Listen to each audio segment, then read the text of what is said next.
Hey, good morning and welcome to the UroPatient podcast. I'm your host, Vic Sinise, and we are coming to you live every Saturday at 10:30 a.m. Central Time.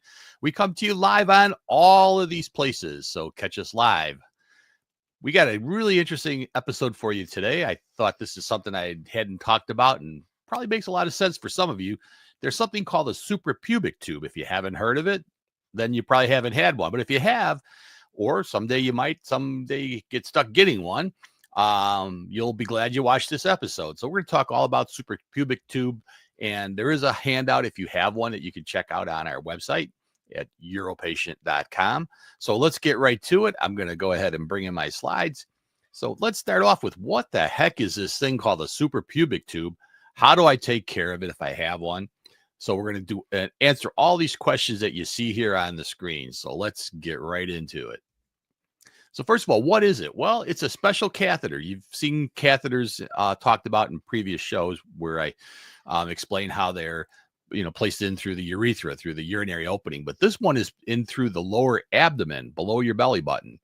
It's used to drain urine, and it bypasses the urethra. And I'll tell you why that's necessary. And why sometimes it's just a good idea to do that. So let's get into it a little bit more. So here's what it looks like. This is a diagram of a female. So normally the catheter would be going into the bladder, which is number one, through the urethra, that tube coming down to the outside. But for some reason, we're unable to use the urethra. We can then put it up above that number 4 is a bone called the pubic bone, part of your pelvis. And number 3 is the catheter going in. Number 2 is the balloon, just like a normal catheter, except it's going in above, right into the bladder.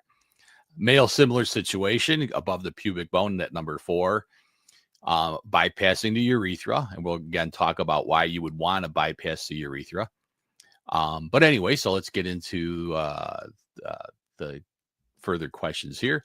So why is it used? So the question, why would we ever use this instead of a normal catheter? Well, sometimes, if somebody's in urinary retention and we need to get a catheter in and we're unable to get one in through normal conventional means, well, you can put a suprapubic tube in. Urethral injury or obstruction, sometimes that tube can be blocked for some reason that prevents us from getting it in. We'll talk about some of those in a moment. Something called a neurogenic bladder, where the bladder doesn't work and you're going to have a long-term catheterization. It does offer some advantages to having a urethral catheter. Sometimes after certain operations, we need to bypass the urethra to give healing time, so we'll use that. The benefits over regular catheters is it's less likely to cause an infection, and I'll tell you why that is, and generally improve comfort and mobility. They're a little less painful to have to wear.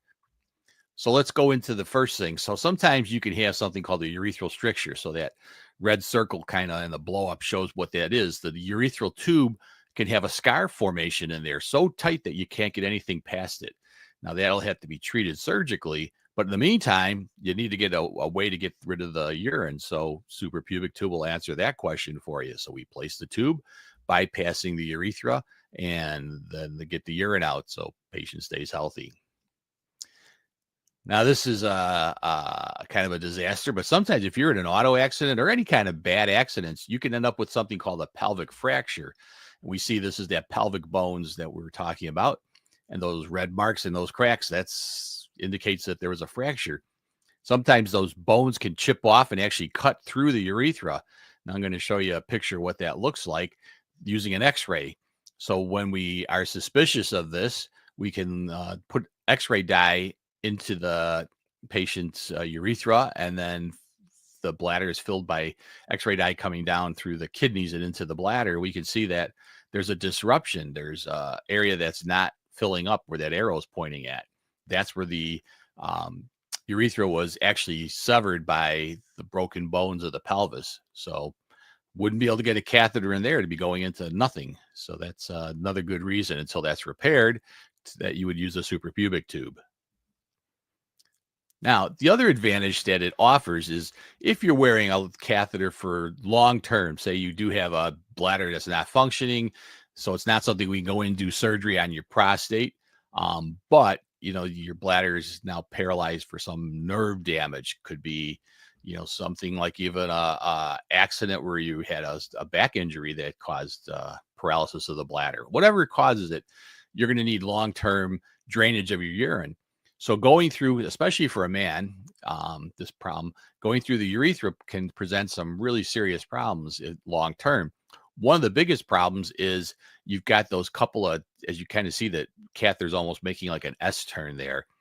Those are areas that can be irritating. And where that arrow's pointing, well, that's the prostate. Now you got the catheter going through the prostate all the time. It can irritate the prostate, can cause a lot of issues, increased risk for infection. So sometimes if you're going to leave a catheter in somebody long term, a solution would be to use a suprapubic tube, much more comfortable. So as we pointed out, this is what the suprapubic tube looks like. It bypasses that S turn. It bypasses the prostate, so you don't have these prostate irritation issues. Patients find it really much more comfortable.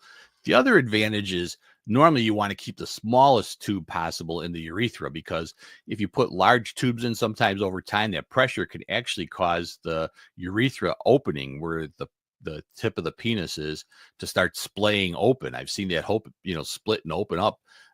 That's not a nice thing to have happen. You avoid that with the suprapubic. It goes in through the top and avoids that, meaning we can also use larger catheters. Well, what's the advantage of a larger catheter? Better flow. Better flow means less issues with problems like clog catheters, which can be a real issue when you're in the middle of the night and end up in an emergency room because your catheter blocked. So how do we put these in? Well, actually, it can be performed under local anesthesia or general anesthesia. If it's emergent, we usually just do a local anesthetic, numb down the skin, a small little incision above the pubic bone, catheters put into the bladder. This is pretty easy to do, especially with a distended bladder, because it's now pushing up right up by the skin. So that's an easy way to do this. Recovery is pretty simple too. It's not a big time recovery because it's such a tiny little incision. Now we'll show what that looks like. So here's a picture of the actual tube going into the abdomen. You can see where the belly button is up above there. So it's quite a ways down. It's right above that pubic. You kind of see the hairline showing there. So that's where it goes. And really kind of comfortable area to have the tube at. Now, it does require some maintenance and care, daily care. One of the biggest things is keeping it clean where it goes into the body. Now, right after the suprapubic tube is placed, we'll normally have a dressing there because there may be some bleeding or drainage around it. But long term, a lot of patients don't even need a dressing. Once it kind of heals that skin around there, it's almost like a belly button. But you want to wash your hands, use mild soap and water, and just clean around it. Otherwise, you can get some irritating buildup of some, incrustations around it that can be irritating to the skin. So clean, keep it dry, and you'll be a happy camper. Also, you got a bag now because your urine's draining into a catheter bag. You want to make sure that you keep the bag below the level of your bladder for good drainage, and you want to empty it when it becomes 2/3 full. Just kind of common thing, the same thing you have to do if it was in the urethra, but it's a lot easier. And there's some other things that we'll talk about that you can utilize, I think, that work really good with these suprapubic catheters, like catheter plugs and some of these other bags. Might even do an episode on all the different ways you can control your catheter when you have to wear one. Common issues and troubleshooting. So if the tube gets blocked, you need to have it. Sometimes we'll teach patients how to irrigate it themselves. You can get a little syringe with some sterile water and flush it a little bit with that, and that'll keep it nice and clean. If it blocks off, sometimes a little mucus will form in there and can just be something simple, or a small blood clot can form inside of it. Leakage around the site usually means there's a blockage. Could be too small of a catheter. Contact your healthcare provider, let them decide. The other thing is, if you have skin irritation, you can use a barrier cream. Avoid tight clothing that are rubbing right on that area. But, barrier creams would be like A&D ointment, things like that work really good. When do you need to seek medical help? What are those red flags? Well, fever, chills, or severe pain. Let us know. Blood in the urine or foul-smelling discharge. Now, a little bit of blood in the urine is not something we're going to get excited, but if it's really heavily bleeding, you'll know. No urine output. That could be blocked tube, so let us know. Now, here's kind of an interesting thing. Some patients panic. We have had them fall out, and the patient goes, "Oh my gosh, the catheter's falling out. I'm going to have to go back to surgery." Not usually the case. You need to let us know right away if it falls out. Normally, if you get in, we can get that tube back in there. Now, I'm not talking about a freshly placed tube where it hasn't had a chance to heal, but the bladder will adhere to the skin, and you'll be able to put a new catheter in there, 24 hours afterwards with no problems. I will always advise get in, if it happened in the middle of the night and you get in the morning, that's fine. Get in as soon as possible, but it's really generally it's not going to close up. Now, given time, if you do nothing, it will close up on its own. But I can tell you that we've got a pretty good window to get a new one in. So don't panic if it falls out. We'll just replace it. Significant bleeding from the site. Sometimes you can get some irritation. There is some things that I think is another episode, I'll probably talk about some of those problems that can occur, but some of that skin around there can get kind of tender. It's called proud flesh. It kind of, the inside skin comes to the outside, and that can bleed a little bit, but easily treated. So but that's when you want to come in and see us for issues with the tube.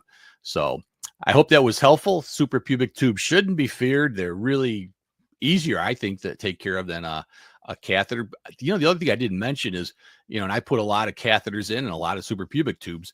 I exchange those after they've been put in by the doc. I could tell you that it's a lot easier for me and a lot easier for you to have a supra-pubic tube change than it is to have a regular catheter change, because you're just going through a little bit of area with it. It's so simple to do and fast. I mean, I can change them like that. I have this technique where I take one out, put the other one in almost instantly. So it's really quick. Patients love it. So it's a consideration. If you're wearing a catheter long-term, talk to your urologist and see if you're a candidate. Hope this was helpful. Check out our information sheet on how to take care of your supra-pubic catheter. We'll see you all next week on UroPatient.com.